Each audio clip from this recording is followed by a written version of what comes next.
Hello guys, welcome back to the channel. In today's tutorial, I'm going to show you how you can create and edit spreadsheet in Canva.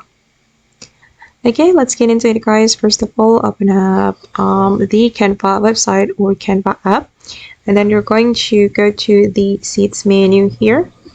Okay, and by clicking on the Sheets menu, you're going to create a new document.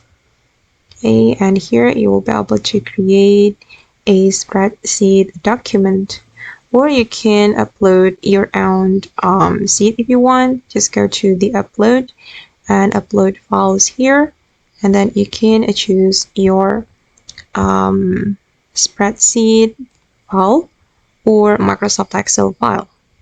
Okay, now it's done. It has been uploaded. Then you're going to select that and click on, I'm just going to click on replace current page.